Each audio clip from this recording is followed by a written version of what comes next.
Petit tutoriel du jour pour apprendre à créer un feed personnalisé sur LinkedIn. Qu'est-ce que c'est un feed personnalisé? C'est tout simplement un feed où vous allez pouvoir recenser toutes les personnes qui vous intéressent sur LinkedIn, que ce soit vos concurrents, que ce soit des créateurs de contenu dans un domaine particulier.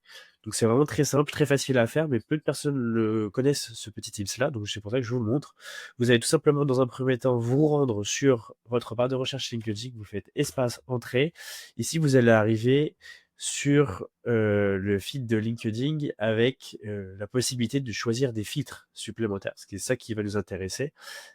Moi, pour la vidéo, je vais vous montrer directement un feed personnalisé que j'ai créé. Donc ça, c'est un de mes feeds personnalisés.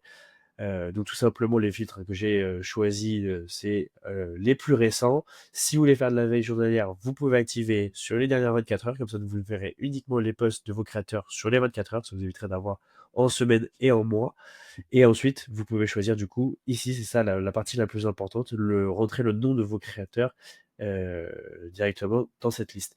À savoir qu'une liste en général, si vous mettez une vingtaine de personnes, c'est bien. Plus vous allez mettre de personnes, et au final vous allez vous retrouver avec un feed qui n'est pas forcément bien filtré.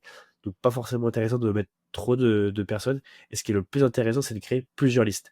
Et moi, c'est exactement ce que j'ai fait. Je vais avoir créé, j'ai 5-6 listes, ça dépend des fois, parce qu'il y a des gens qui arrêtent de créer du contenu, mais voilà, vous créez toutes les listes que vous avez besoin directement, et vous avez juste ensuite, si vous êtes sur le navigateur Chrome ou autre, à les enregistrer directement en favoris. Vous pouvez les mettre en barre de favoris ou dans n'importe quel onglet qui vous intéresse. Vous cliquerez dessus, et le matin, vous retomberez directement avec votre page LinkedIn filtrée et tout ce qui s'ensuit. Donc voilà, c'est un petit gain de temps, ça permet de faire l'upscaling, du social warning et de la veille aussi concurrentielle, et même de la veille sur un sujet qui vous intéresse. Donc super intéressant, super bien. Et voilà, c'était tout pour aujourd'hui. Je vous dis à la prochaine. C'était Lucas.